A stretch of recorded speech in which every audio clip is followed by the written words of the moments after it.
하나님의 전신갑주가 필요한 이유가 여기 있습니다. 그것은 악한 날에 쓰러지지 않고 싸움이 끝난 후에도 굳건히 서기 위해서입니다. 이제 여러분은 굳게 서서 진리의 허리띠를 띠고 가슴에 의의 흉배를 붙이십시오. 발에는 평화의 복음을 전할 신을 신으십시오. 손에는 악한 자의 불화살을 막아낼 믿음의 방패를 드십시오. 머리에는 구원의 투구를 쓰고 하나님의 말씀인 성령의 칼을 쥐십시오. 성령 안에서 늘 기도하고 필요한 모든 것을 위해 간구하십시오. 언제나 준비된 마음으로 좌절하지 말고 다른 그리스도인들을 위해서도 기도하십시오. 또한 나를 위해서도 기도해 주십시오. 말씀을 전할 때 두려움 없이 담대하게 복음의 비밀을 말할 수 있도록 나를 위해 기도해 주십시오. 나는 복음을 전하는 자로서 사명을 받았습니다. 이제 나는 감옥에서 이 일을 합니다. 내가 옥중에서도 전해야 될 말씀을 담대하게 전파할 수 있도록 기도해 주십시오.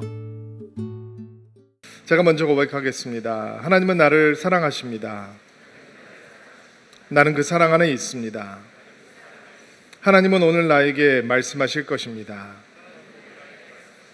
그 말씀에 능력이 있습니다. 그 말씀에 생명이 있습니다. 나의 마음을 하나님께 열겠습니다. 나의 생각을 예수님께 집중하겠습니다. 들은 만큼 변합니다. 들은 만큼 행복해집니다. 오늘 우리가 함께 묵상하고 생각하고자 하는 하나님의 전신갑주는 믿음의 방패라고 하는 내용입니다. 사도 바울이 악한 자, 사단과 그 악한 영들, 그리고 그들의 조종을 받고 있는 세상의 권세와 세력들이 믿음의 사람들을 향해서 쏟아내는 불화살을 막을 수 있는 전신갑주를 하나님께서 허락해 주셨는데 그것은 바로 믿음의 방패입니다 라고 설명을 하고 있습니다. 16절 말씀인데요, 같이 한번 한 목소리를 읽어보도록 하겠습니다. 시작. 손에는 악한 자의 불화살을 막아낼 믿음의 방패를 드십시오. 치열한 전쟁터에서 하늘을 가득 덮고 이 화살이 날아오는 장면을 여러분 마음속에 한번 그려보시기 바랍니다. 아무리 용맹스러운 군사라고 할지라도, 아무리 매서운 눈초리를 가지고 있고 민첩한 발을 가지고 있고 또 든든한 흉배를 앞에 두르고 있다 할지라도, 그렇게 화살이 쏟아져 내릴 때는 방패 없이는 스스로를 보호할 수 있는 능력이 없는 거죠.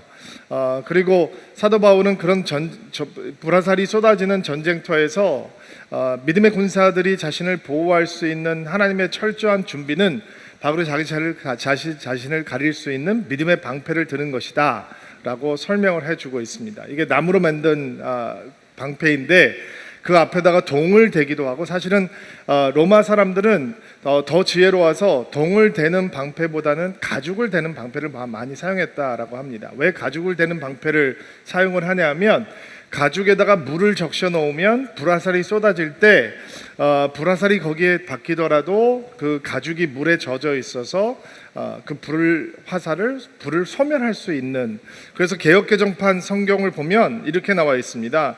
모든 것 위에 믿음의 방패를 가지고 이로써 능히 악한 자의 불화살을 소멸한다라고 하는 단어를 좀 주목하시면 좋을 것 같아요.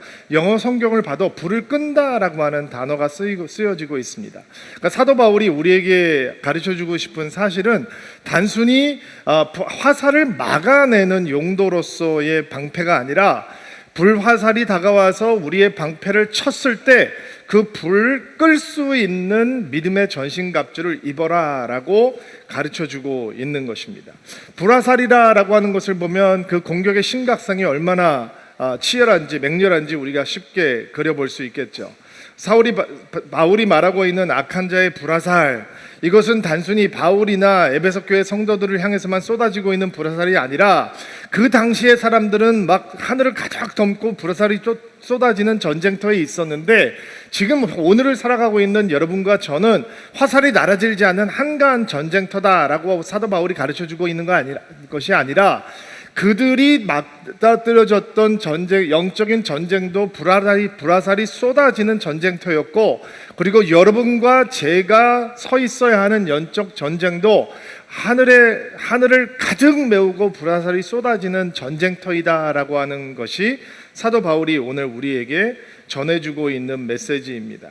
그리고 우리가 매일 맞서야 하는 이 영적인 전쟁터에서도 악한 자의 불화살은 우리를 향해서 치명타를 날리기 위해서 날아오기 때문에 우리는 사도 바울이 알려주는 대로 믿음의 방패를 들고 그 불화살을 소멸할 수 있는 신앙의 삶을 배워야 한다라는 것입니다. 그러면 악한 자, 악한 영들, 악한 세력들, 권세들이 우리를 향해서 쏟아붓는 불화살의 정체는 어떤 것일까? 그리고 그런 불화살이 우리를 향해서 쏟아져 들어올 때 우리가 믿음의 방패를 든다라고 하는 것은 어떤 의미일까? 조금 더 구체적으로 생각을 하면서 오늘 말씀을 나누려고 하는데요. 사도 바울이 우리에게 계속 가르쳐주고 있는 대로 사탄의 간계와 괴계와 그리고 우리를 향한 영적인 유혹과 공격의 정체가 너무 다양하기 때문에 불화살의 내용을 더 방대하기 때문에 자세하게 설명하는 것보다는 특별히 오늘을 살아가고 있는 우리들에게 치명적으로 다가오는 불화살은 어떤 것이 있을까 몇 가지로 간추려서 생각을 하면서 은혜를 나눠보려고 합니다. 베드로 전서에 보면 베드로가 이런 말씀을 합니다. 사랑하는 자들아, 너희를 연단하려고 오는 불시험을 이상한 일을 당하는 것 같이 여기지 말라라고 하는 얘기가 등장을 하는데, 사도 베드로는 시험을 불시험이다라고 얘기를 하고 있어요. 그러니까 사탄이 우리를 향해서 쏘아내는 불시험의 정체 가운데 하나, 불화살의 정체는 뭐냐면 성도들이 삶 속에서 겪는 역경과 고난일 수 있다라는 것입니다. 우리를 향해서 쏟아지는 불화살의 정체가 역경과 고난이다. 성령 충만하지 않은 제자들은 예수님 때문에 고생하지 않았습니다. 그렇죠? 기억하시죠? 예수님 때문에 예수님을 믿고 따르지만 성령으로 충만하지 않은 예수님의 제자들은 예수님 때문에, 믿음 때문에 어떤 고난도 당하지 않아도 됐습니다. 그러나 예수를 사랑하고 성령 충만해지고 예수의 뜻대로 행하기를 원하고 하나님께서 원하시는 삶을 견지하기 바라는 예수님의 제자들은 그 순간부터 역경과 고난과 시험이 오는 것을 막아낼 수가 없었습니다. 그래서 주의 뜻대로 살기를 원하는 자라면 이 세상에서 고난을 받을 것이다 라고 하는 말씀이 있는 것입니다. 성령 충만하지 않은 예수님의 제자들은 사람들의 환호성과 인기, 그것만으로 충분했습니다. 높은 자리에 관심이 있었습니다. 그러나 예수님의 진정한 제자가 된 예수님의 제자들은 사람들의 인정을 구하지 않고 하나님의 인정을 구하는 사람으로 변해가고 있었습니다. 여러분, 초대교회의 영광이 어디 있다고 생각하십니까? 우리는 초대교회가 겁쟁이 이 제자들이 성령의 충만함을 받고 베드로가 첫 번째 설교를 했을 때 구원받는 사람이 3,000명, 그리고 안진뱅이가 일어나는 기적의 현장에서 베드로와 요한이 주의 말씀을 증거했을 때 회심했던 사람들이 5,000명, 이렇게 놀라운 폭발적인 교회의 부흥이 초대교회의 영화로움이다 라고 생각할 수 있습니다. 또 사도행전 2장에 보면 그 현장에서 드러났던 교회됨의 모습, 서로 있는 것을 내 것이라고 주장하지 않고 자기 것을 팔아서 가난한 사람들을 돕고 함께 있어서 떡을 떼고 주의 영광을 돌리며 날마다 구원받는 자가 더해가는 사람들의 칭송을 받는 교회의 아름다운 모습을 보면서 이것이야말로 교회의 영화로움이고 영광이구나 라고 생각할 수 있습니다. 그러나 우리가 사도행전을 읽어볼 때 초대교회의 영광은 어디 있냐면, 초대교회의 영화로움은 어디 있냐면 예수 때문에 핍박을 받고 고난을 받는데 그들이 복음과 예수의 이름을 포기하지 않았다라는 것에 있습니다. 스데반의 죽음을 통해서 교회를 향해서, 성도들을 향해서 불화살이 쏟아집니다. 내가 저렇게 예수를 믿으면 나도 스데반처럼 죽을 수 있는 거야? 그러면 믿음을 포기해야 되는 거잖아요. 그렇죠? 사람들이 움츠려 들어가야 되는 거거든요. 근데 초대교회의 영화로움은 스데반의 죽음 앞에서 사람들이 더 믿음이 활활 타오르기 시작했다는 것입니다. 스데반의 죽음 이후에 예루살렘에 큰 핍박과 박해가 터져 나왔을 때 모든 사람들이 거처를 잃고 떠나가고 디아스포라가 되기 시작합니다. 흩어지기 시작한단 말이에요. 내가 예수 믿으면 나도 저렇게 모든 것을 잃고 떠나가야 되는 거야? 그러면 예수를 버리고 믿음을 놓쳐야 하는데, 오히려 초대교회 영화로우면 성도들이 흩어질 때마다 예수와 함께 가면서 복음을 증거하고 예수님을 붙들고 예수의 이름을 증거하고 유대인뿐만 아니라 이방인들에게까지도 복음을 증거하는 일들이 초대교회에 있었다는 것입니다. 핍박과 이 역경에 불화살을 쏘아대지만 성도들은 예수님을 더욱더 뜨겁게 사랑하고 예수님을 붙들게 되었다는 것이죠. 여러분, 성경에 보면 아주 우리를 혼란스럽게 하는 한 사람의 이야기가 나옵니다. 바로 욥이라고 하는 사람인데요, 하나님께 큰 사랑을 받고 하나님을 향해서 경건한 삶을 가지고 있었기 때문에 하나님의 마음을 기쁘게 하는 사람이었습니다. 이 욥이라고 하는 사람이 하나님 마음에 얼마나 흡족한 사람이었냐면, 하나님과 사단의 대화 속에서 욥을 자랑하십니다. 야, 너 내 아들 내 종 욥을 봤니? 야, 그처럼 의롭고 나를 사랑하고 세상에 악을 미워하는 사람이 없어. 정말 내 마음에 합한 사람이 드는 사람이지. 이렇게 하나님께서 자랑을 하십니다. 그러자 사단이 그 하나님 앞에서 욥을 이렇게 고발합니다. 하나님, 그게 이유가 있어서 하나님을 그렇게 따르는 것이지, 그 사람이 이유 없이 하나님을 이렇게 사랑하고 따르겠습니까? 그 사람에게 좋은 다복한 가정을 주셨잖아요. 10남매가 있었습니다. 얼마나 다복합니까? 그거 걷다가 보시면 하나님 저주할 겁니다. 그리고 하나님께서 그 사람을 부유하게, 욥이 동방의 거부입니다. 그의 재산의 목록이 욥기에 등장을 하거든요. 가진 것이 많은 사람입니다. 이렇게 가진 것이 많으니까 하나님을 사랑하고 좋아하지, 그 가진 것 싹 걷어가 보십시오. 그러면 하나님의 이름을 저주하고 하나님을 떠나게 될 겁니다. 이렇게 욥을 고발하기 시작합니다. 그러자 하나님께서 뭐라고 말씀을 하시냐면, 그래?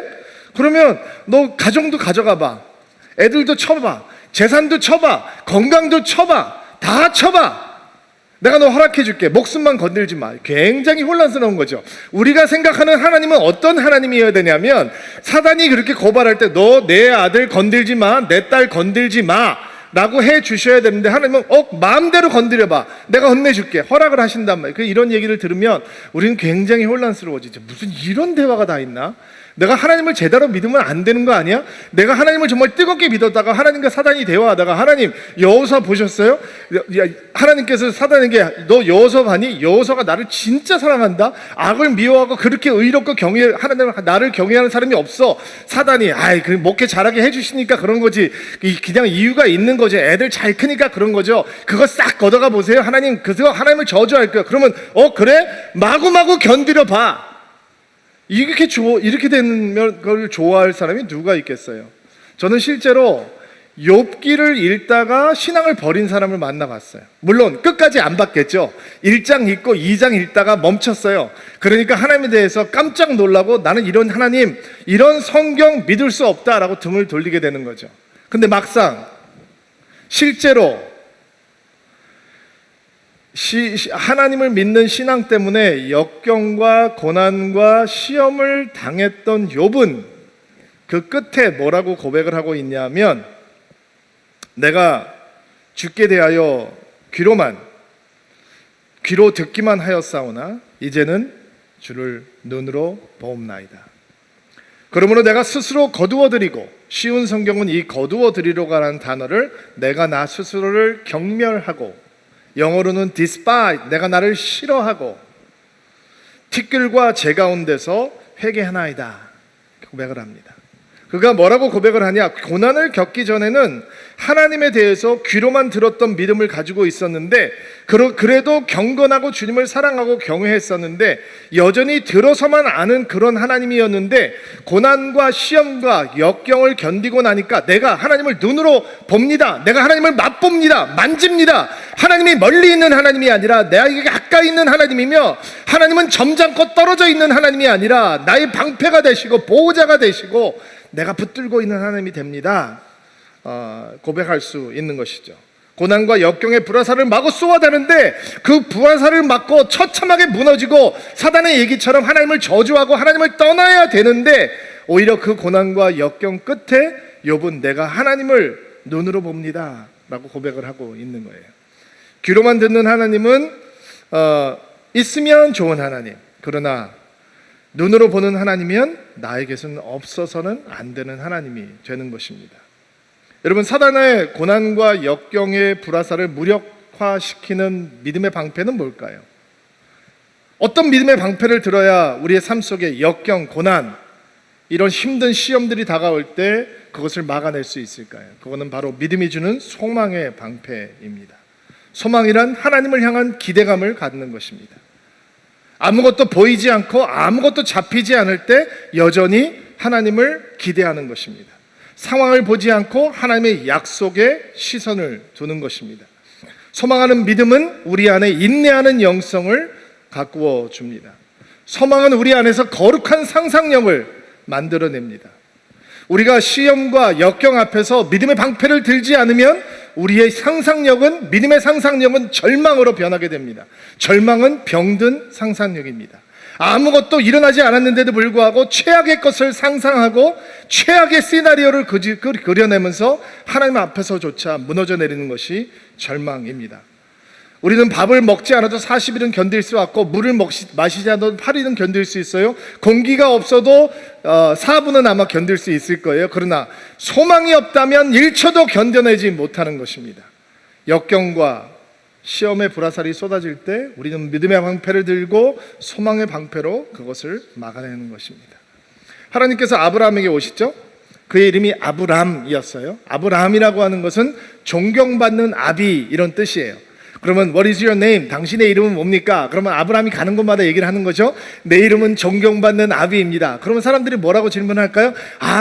자식이 도대체 몇 명이나 있길래 존경받는 아비입니까? 근데 자식이 없어요. 이게 참 대화가 힘든 거죠. 근데 하나님께서 또 아브라함에게 나타나셔서 이름을 바꿔주시는데 75세 된 아내 아브라함에게 존경받는 아비에서 아브라함, 열국의 아비로 바꿔주시는 거예요. 이름이 더 커졌어요. 애들이 더 많아지는 거죠. 근데 여전히 애가 없단 말이에요. 아들이 없단 말이에요. 여러분, 이게 약속을 붙들고 있어야 되는데, 소망의 방패를 들어 올려야 되는데, 역경과 시험과 고난이 다가올 때 아브라함에게는 아들이 없는 게 역경과 시험과 고난이잖아요. 근데 믿음의 방패를 들어 올려야 되는데 믿음의 방패를 들어 올리지 못하고 소망의 방패를 들어 올리지 못하면 사례가 와서 하갈과 함께 아들 하나 납시다라고 할 때 그게 좋은 옵션처럼 들리는 거죠.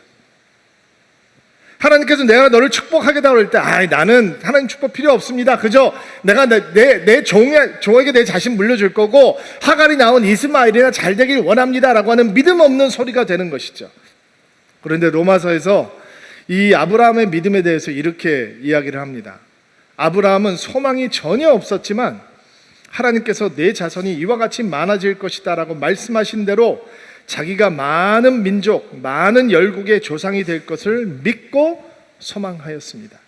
아무것도 보이지 않는데, 아들이 아직도 하나도 없는데, 기미가 보이지 않는데, 사라의 경수가 끊어졌는데, 이제는 더 이상 소망이 없을 것 같아 보이는데, 그 절망 속에서 믿음의 방패를 들어 올리고 여전히 하나님을 기대하는 것, 하나님을 소망하는 것, 그것이 역경과 고난과 시험의 불화살을 막는 믿음의 모습인 것입니다. 이런 모습이 여러분 가운데 있게 되기를 주의 이름으로 축복합니다. 개인적으로도 아마 여러분들 가운데서 지금도 목사님 제가 바로 그 시험과 역경과 고난의 현장에 있습니다, 이런 분들도 계실 것 같아요. 믿음의 방패를 들어 올리셔야죠. 눈에 보이는 것 없고 손에 잡히는 것 없고 돌파구가 보이지 않아도 소망의 방패를 들어 올리고 역경과 이 고난이 가져오는 절망의 불화살을 막고 하나님을 기대하는 것을 배워야 하는 것이죠. 이 나라와 민족을 위해서도 우리는 사방에서 우겨쌈을 당하는 것 같습니다. 상황만 보면 분노와 한숨밖에 나오지 않을지 모릅니다. 그러나 이런 순간이야말로 우리 기도의 사람들, 믿음의 사람들은 믿음의 방패를 쏟아 올리고 하나님을 소망하고 기대하는 것을 배우는 것입니다. 자, 두 번째로 사단의 또 다른 불화살은 세속화된 신앙의 불화살입니다. 이 고난과 역경이라고 하는 불화살이 우리를 외부로부터 공격하는 것이라면, 세속화된 신앙, 타락한 신앙을 만들어내는 불화살은 성도들의 믿음을 내부로부터 공격하는 것이 됩니다. 순전한 신앙을 변질시키려고 하는 사단의 불화살, 다양한 모습으로 성도들을 향해서 쏟아지죠. 특별히 오늘 두 가지에 좀 주목해 보려고 하는데, 첫째, 우리의 신앙을 세속화하고 변질시키는 공격의 전략은 우리를 물질 만능주의에 빠지게 하는 것이고, 두 번째는 세속화된 세계관에 지배당하게 하는 것입니다. 물질 만능주의와 세속화된 세계관, 사단의 전략이죠. 영어 성경에 보면 부, 재물, 또 소유라고 하는 헬라어 단어를 맘몬이라고 하는 이 단어로 번역을 해놓은 부분들이 있습니다. 그래서 아마 여러분도 만몬의 영, 이런 이야기를 교회를 다니시면서 들어보신 경험이 있으실 것입니다. 헬라어 단어를 영어로 이렇게 번역을 해 놓아서 우리에게 익숙해진 단어인데요, 돈과 재물을 통해서 역사하는 사단의 영을 보통 우리는 만몬의 영이다 라고 얘기합니다. 돈이 최고다 라고 하는 생각이 사람들의 생각의 저변에 자리하고 있습니다. 그것이 만몬의 영이 가져다주는 세계관입니다. 사단이 조종하는 세계관이죠. 창조주보다 더 높은 분이 누구예요? 창조주보다 더 높은 분, 건물주라고 합니다. 여호사 목사 말이 아니라 우리 사회에서 지금 돌아다니고 있는 그런 말이죠. 흥사단에서 2014년 2,000명의 고등학생을 대상으로 설문조사를 한 내용을 보면 10억이 생긴다면 잘못을 범하고 1년 감옥에 갈 수 있다라고 답을 한 고등학교 아이들이 40%였다고 합니다. 중학생들은 28%, 초등학생도 12% 아이가 기꺼이 감옥에 가겠다라고 얘기를 했다고 합니다. 2018년 교육과학기술부가 초중고생 24,000명을 상대로 인상에서 추구하고 싶은 것이 무엇이냐라고 하는 설문조사를 했는데, 그 결과 52.5%의 아이들이 돈이다라고 답을 했다고 합니다. 2011년 국내 한 일간지 여론조사에서 한국인을 불행하게 만드는 가장 큰 이유로 꼽힌 게 재물에 대한 집착이었습니다. 한국 사람들이 돈과 행복은 무관하다라고 하는 사람의 비율은 7.2%에 불과했다고 합니다. 그러니까 92.8%의 한국인은 돈과 행복은 밀접하게 관계가 있다라고 생각한다는 것입니다. 반면에 덴마크 사람들은 돈과 행복의 관계가 무관하다라고 하는 47%가 그렇게 답을 했고, 인도네시아 사람들은 44.2%의 사람들이 돈과 행복은 무관하다라고 답을 했다고 합니다. 믿음을 가지고 있으면서도 그런 집착을 떨쳐버리기가 사실 쉽지 않습니다. 돈이 가장 우선순위에 우리의 삶 속에 들어오게 되니까, 최고의 가치가 되니까 그 돈 때문에 우리의 신앙도 흔들리고, 돈 때문에 하나님을 사랑하는 것도 막히고, 하나님을 믿고 높이는 삶도 막히게 됩니다. 사실은 우리 어르신들, 우리 어머님, 아버님, 할머님, 할아버지 시대의 어르신들은 신앙을 배울 때 교회만 다는 것을 가르치지 않았습니다. 저는 신앙을 아주 조그만 이민교회에서 한 권사님을 통해서 배웠거든요. 근데 권사님은 어떤 분이셨냐면, 토요일이 되면 헌금을 물을 뿌려서 다림질을 하는 분이셨어요. 그래서 저한테 신앙을 가르쳐 주면서 생일이 되면 생일 감사 헌금을 드리는 거야. 입학을 하게 되면 입학 감사 헌금을 드리는 거고, 절기가 되면 절기 감사 헌금을 드리는, 이렇게 저를 가르쳐 주셨어요. 그러니까 감사 제목이 생기면 감사 헌금에 감사 제목을 써서 감사 헌금을 드리는 것이 성도의 삶이다라고 제가 배우게 된 거죠. 근데 요즘 부모님들이 아이들에게 헌금에 대해서 가르치는, 신앙생활에 대해서 가르치는 게 참 적은 것 같아요. 드문 것 같아요. 제가 목사인데도 그게 참 부족하다고 느낀 적이 한 번 있는데, 저희 둘째 아이가 교회를 가는데 헌금을 이제 달라는 거예요. 그래서 제가 지갑을 이렇게 열었는데, 지갑에 이제 여러 가지 돈이 들어있을까, 뭐 1,000원짜리, 5,000원짜리, 10,000원짜리 이렇게 들어있을 거 아니에요. 그래서 제가 돈을 빼려고 하니까 애가 뭐라 그러냐면, 아니 그거 필요 없어 아빠, 1,000원짜리 한 잔 주면 돼, 이렇게 얘기를 하는 거예요. 1,000원짜리 한 잔 주면 돼. 다른 돈은 교회 낼 필요가 없다는 거죠. 제가 이런 생각이 들더라고요. 우리 아이에게 하나님이 1,000원짜리 하나님인가? 여러분, 부모님들 한번 생각해 보세요. 그리고 앞으로 부모님이 될 분들은 한번 생각해 보세요. 우리 아이들이 유치원을 다니면서 고등학교 다닐 때까지 엄마 아빠에게 헌금을 타서 헌금을 하는 때, 하나님을 1,000원짜리로 만들어 놓으면 그 아이가 성인이 됐을 때 어떻게 될까요? 하나님 앞에 드리는 게 너무 아깝겠죠. 첫 월급 탔을 때 그 하나님 앞에 기쁜 마음으로 드릴 수 있을까요? 그렇지 못하겠죠. 물질 만능주의라고 하는 것이 무엇이냐? 하나님보다도 더 큰 가치가 돈이 돼버리는 거예요. 물질 만능주의에 사로잡히게 되면 성경은 분명히 우리에게 소유권이 없고 관리권만 있다라고 얘기를 하거든요. 우리는 소유자가 아니고 관리자다라고 하는 게 성경이 우리에게 가르쳐주는 개념인데, 내가 만몬의 영에 사로잡히게 되면 나는 어떻게 생각하냐면 내 거다라고 생각을 하게 되는 거예요. 내 거니까 내 것을 하나님께 내놓으라라고 하는 건 몹시 불쾌한 얘기가 되는 거죠. 그리고 하고 싶지 않은 일이 되는 거예요. 만몬의 영에 사로잡히게 되면 축복의 개념이 나누는 것이 아니라 축적으로 변하게 되는 거예요. 내게 되는 것이니까. 물질 만능주의의 교회가 안으로 들어오게 되면 교회가 내 것이 많아지면 축복받았다라고 생각하게 되는 것이고, 성도들도 만몬의 영에 사로잡히게 되면 쌓아놓은 것이 많을 때 내가 은혜 받았다라고 착각을 하게 되는 거예요. 이런 영을 가지고 있는 교회가 있었는데, 계시록에 보면 라오디에 교회라고 하는 교회가 있어요. 예수님 함께 굉장히 큰 빈잔을 들었던 교회인데, 예수님께서 이 교회를 향해서 뭐라고 말씀하시냐면, 네가 뜨겁지도 않고 차지도 아니하니 내가 너를 내 입에서 토해 버리겠다, 뱉어버리겠다라고 말씀하세요. 그러면 이 라오디게아 교회가 왜 차지도 않고 덥지도 않은 교회가 되거느냐? 그들이 이런 고백 때문이에요.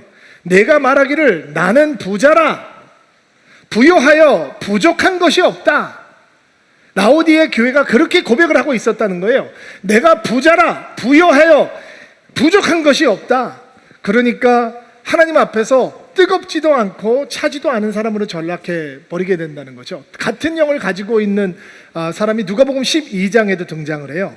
예수님의 비유에 보면 어리석은 부자의 비유가 나오는데, 농사를 짓고 소출이 많아졌어요. 쌓을 것이 없도록 많은 소출이 나왔어요.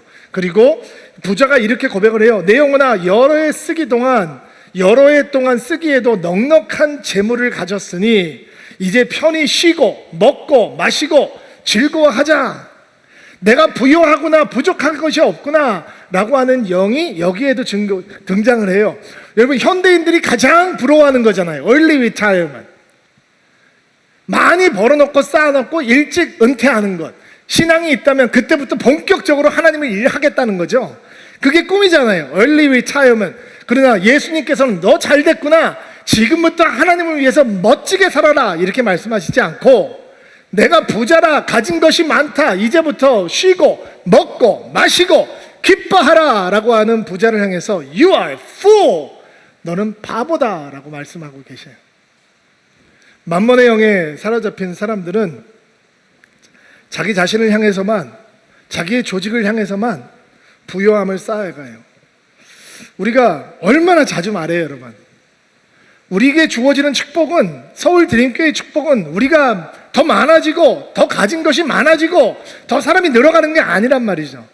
우리에게 축복은, 우리에게 부어주시는 은혜가 우리를 통해서 흘러가는 거예요. 아멘으로 받으세요. 우리 교회를 통해서 더 많은 교회가 만들어지고 더 많은 선교지에 놀라운 역사들이 일어나고, 우리가 가질 수 있는 것, 우리가 축적해 놓을 수 있는 것들을 놓고 흘려 보낼 때 그것이 우리에게 주시는 하나님의 은혜가 되는 거예요. 그러면 성도들에게도 마찬가지죠. 만몬의 영이 들어와서 물질 만능주의에 사로잡히게 될 때 우리가 어떻게 그 불화살을, 믿음의 방패를 막아낼 수 있느냐? 축복의 개념을 바꿔버리는 거죠. 흘려보내기 시작하는 거예요. 재물을 나의 축적의 도구가 아니라, 나를 향한 부요함이 아니라 하나님을 향한 부요함으로, 하나님의 나라를 위한 부요함으로 사용하는 것이죠. 또 우리의 믿음을 세속화하는 세상적인 세계관을 떨쳐버리지 못하고 지배당하는 것이 바로 우리가 막아야 되는 사단의 불화살이다라고 말씀을 드렸습니다. 서양의 속담에 이런 말이 있습니다. 모든 사람이 철학자다.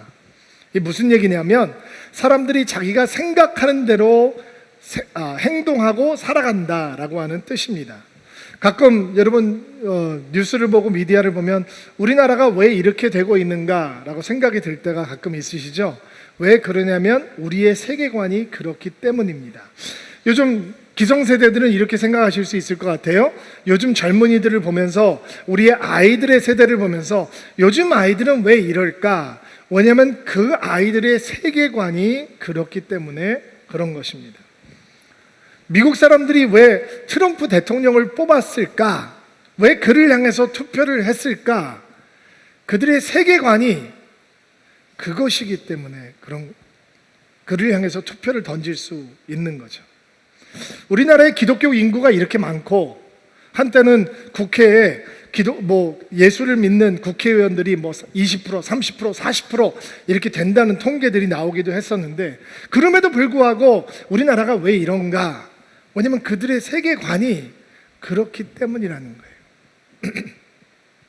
세계관이라고 하는 건 프레임이잖아요. 생각하고 사고하고 행동하게 만드는 오퍼레이션 시스템이거든요. 근데 그들의 세계관이 그런 거예요. 자, 여러분 생각해 보세요. 그분들이 교회를 다녀요. 교회에서 집사고 권사고 장로 직분을 가지고 있는 분들도 있단 말이죠. 근데 그들이 정말 그들이 가지고 있는 인생의 소명에 대해서 성경과 신앙을 통해서 자신의 삶을 재해석해보는 세계관을 가지고 있을까요? 그러면 그들이 얘기를 하지 말고 우리의 얘기를 해볼까요? 여러분에게는 기독교 세계관이 있습니까? 여러분은 세상을 바라보고 우리의 사회를 해석하고 역사의 흐름을 바라볼 때 그것을 바라보는 프레임이 예수 그리스도, 복음, 성경, 진리라고 하는 프레임을 통해서 보고 계신가요? 제가 질문을 더 던져볼까요? 창조와 진화, 여러분은 어떤 프레임을 통해서 보고 계신가요? 낙태와 여성 권리, 여러분은 어떤 세계관을 통해서 그것을 해석하시나요? 안락사와 인간의 존엄성, 기업 경영과 기업 윤리, 동성애와 인권, 이데올로기와 기독교 신앙, 기독교와 사회 정의, 자, 이런 단어들이 등장하면 마음이 불편해지는 분들이 계시죠? 내 생각이 떠오릅니다. 제가 질문하겠습니다. 자, 여러분의 프레임은 무엇입니까? 여러분의 세계관은 어디로부터 온 것입니까? 그것이 예수 그리스도로 말미암아 거듭난 세계관이 아니라면 교회는 타락할 수밖에 없는 것입니다. 성도들의 삶은 불화살을 막아낼 수 없습니다. 인권이라는 이름으로 내 마음대로 나의 성의 자유를 선택할다라고 하는 세계관으로는 사단의 불화살을 막아낼 수 없습니다. 우리의 가정을, 우리의 아이들을 절대로 지켜낼 수 없습니다. 그러면 여러분, 우리가 그런 불화살이 쏟아질 때 세속화된 세계관이 우리의 삶 속으로, 교회 안으로 들어갈 때 무엇으로 어떻게 막아야 하는 것입니까? 믿음의 방패를 들어 올려야죠. 그 무슨 의미입니까? 제가 어떤 방송인이 강의를 하는 거를 영상을 통해서 이렇게 듣게 됐어요. 입담이 좋으니까 재미있더라고요. 교회 다니는 사람이에요. 강의 많이 하고 다니고. 근데 듣다 보니까 이런 생각이 들었어요. 대단히 위험하구나. 자기가 하고 싶은 말 마구 쏟아넣네. 기독교 세계관이 전혀 없더라고요. 간증도 하고 다녀요. 어머님이 기도하는 분이에요. 이런 얘기도 하고 다녀요. 그러나 전혀 없어요. 기독교 세계관이라고 하는 것이. 기독교 세계관이라고 하는 것은 뭐냐면 말씀이 나를 다스리는 거예요. 아멘으로 받으세요. 내가 말씀을 마스터하는 게 아니고 말씀이 나를 마스터하는 거예요. 우리가 기독교 세계관을 잘못 이해하면 나의 세계관과 세상에서 나에게 집어넣은 세계관을 합리화하는데 세상을 텍스트로, 성경을 텍스트로 사용하게 되는 거죠. 그러나 그것은 기독교 세계관이 아니에요. 기독교 세계관은 우리에게 순종을 요구하는 거죠. 기독교 세계관은 우리에게 그 세계관대로 살아가라라고 하는 것을 요구하는 것입니다. 어떻게 세속적인 세계관을 막을 수 있느냐? 진리의 방패를 들어 올리는 거죠. 말씀 안으로 들어가는 거예요. 여러분, 박사학위를 해도 5년에서 10년은 걸리잖아요. 여러분, 사법고시를 봐도 공부 오래 해야 된다면서요. 임용고시를 봐도 몇 년은 공부해야 된다면서요. 여러분, 이 세상을 살아가고 있는 지성인들 가운데 정말로 나의 프레임을 바꾸기 위해서 말씀 안으로 뛰어들어가는 사람들이 얼마나 있냐 말이죠. 그러니까 교회 안에서도 세속적인 사고관이 주된 대세가 되고 있는 것입니다. 그러나 우리는 그 세속화된 세계관을 믿음의 진리로, 믿음의 방패를 들면서 말씀 안에서 막아낼 수 있어야 하는 것입니다. 세 번째, 간단하게 설명할게요. 현대인들을 향한 또 다른 사단의 불화살은 태만과 분주함의 불화살입니다. 태만과 분주함. 좀 이상하죠. 목사님, 이게 태만이라고 하는 것과 분주함이라고 하는 것은 완전히 다른 건데 어떻게 그것을 한 영역에 묶어놓고 생각을 하시죠? 라고 하는 생각이 있을 수 있을 것 같습니다. 그러나 영적인 문제를 생각할 때 사실 태만과 분주함은 정체가 같습니다. 중요한 것을 놓치게 만드는 치명적인 게으름이고 삐뚤어진 자기 사랑이라고 하는 의미에서 태만과 분주함은 같은 영역에 있는 것입니다. 어떤 사람들은 하루를 분 단위로 쪼개서 쓰는 분들이 있습니다. 바쁘다는 얘기죠. 또 그런 분주함을 자신의 성공 혹은 자신의 중요함을 드러내는 것으로 인식하기도 합니다. 저도 사람들에게 인사를 드릴 때 목사님 너무 바쁘시죠? 라고 인사를 들으면 그래도 제가 열심히 있다라고, 열심히 살고 있구나라고 생각을 하게 됩니다. 근데 저부터도 이런 인사를 들으면 굉장히 기분이 나쁠 것 같습니다. 목사님 요즘 할 일 없으시죠? 이런 얘기 들으면 굉장히 기분 나쁠 것 같아요. 뭔지 내가 바쁘게 살아야 열심히 살고 있고 제대로 살고 있고 그리고 하나님 보시기에 합당한 삶을 살고 있다라고 착각을 하게 되는 거죠. 생각해 보세요. 너무 바쁘게 살다 보니까 중요한 것을 다 놓치게 되는 거죠. 하나님을 사랑하는 것도 가족을 사랑하는 것도 다 놓치게 되는 거예요. 성공의 욕구를 만족시키기 위해서 자기의 믿음과 영성은 기아 상태로 빠지게 되는 거죠. 태만이라고 하는 불화사는 우리를 어떻게 만들어 놓는가? 나는 언젠가 기도의 용사가 될 거야.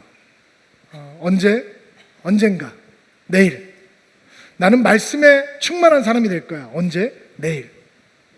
나는 교회를 열심히 섬기는 사람이 될 거야. 교회를 위해서 충성하는 사람이 될 거야. 그래? 언제? 내일. 언젠가. 바보들은 결심만 한다라고 하는 책이 있죠. 늘 결심만 하고 늘 생각만 하고 엑스큐션은 따라가지 않는 태만과 분주함은 중요한 것을 다 놓쳐버리게 만드는 사단의 불화살이 되는 것입니다. 어떤 분들은 너무 바빠서 가족을 돌볼 시간이 없다고 합니다. 너무 바빠서 기도할 시간, 성경 공부할 시간이 없고 너무 분주해서 혹은 너무 게을러서 영적인 삶을 도모할 에너지가 없다고 합니다. 그래서 말합니다. 나중에 하려고요. 때가 되면 하려고요. 내일 하려고요. 언젠가는 하려고요. 다 사단의 불화살입니다. 들어 올리셔야 합니다. 믿음의 방패. 불화살 막아내셔야 합니다. 사도 바울이 얘기하는 것처럼 보라 지금은 은혜 받을 만한 때요. 보라 지금은 구원의 날이다. 지금 주를 향해서 가셔야. 지금 바쁘다면 지금 여러분이 있는 시간 가운데서 달려나가셔야 합니다. 은혜를 받을 때, 은혜를 받고자 하는 마음이 있을 때, 주를 향해서 달려나갈 때 하나님께서 우리에게 은혜를 베풀어 주시는 것입니다. 불화살을 막는 믿음의 방패를 들어 올리는 삶이 되기를 주의 이름으로 축복합니다. 같이 한번 기도하면서 성찬의 자리로 나아가기를 원하는데요. 여러분들 위해서 한번 축복하고 기도하기를 원합니다.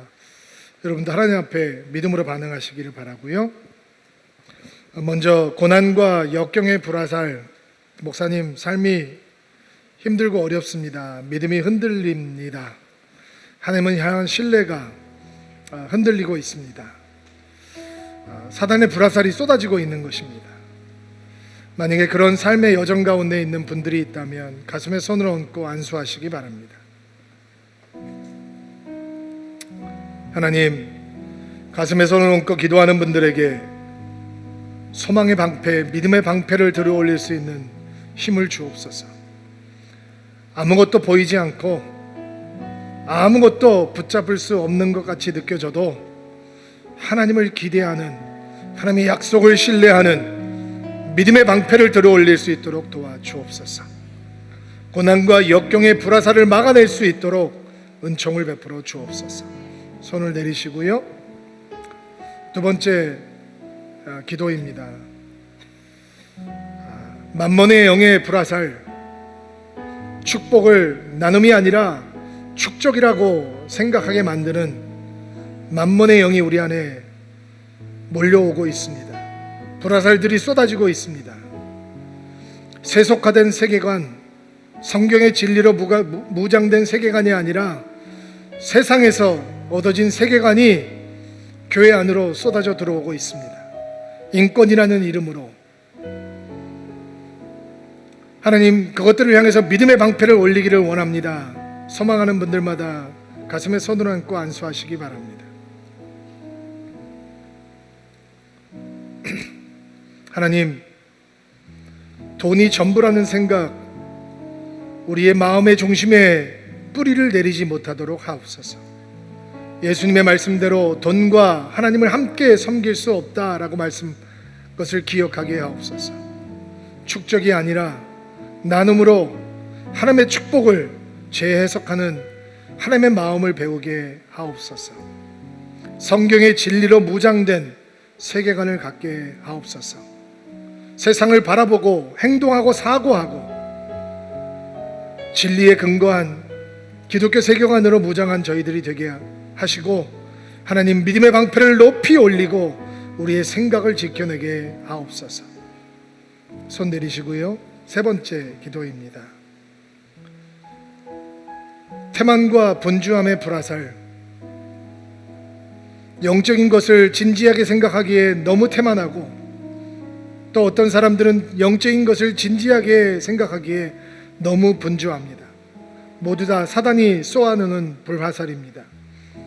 그것들을 향해서 믿음의 방패를 올리기를 원합니다. 소망하는 분들마다 가슴에 손을 얹고 안수하시기 바랍니다.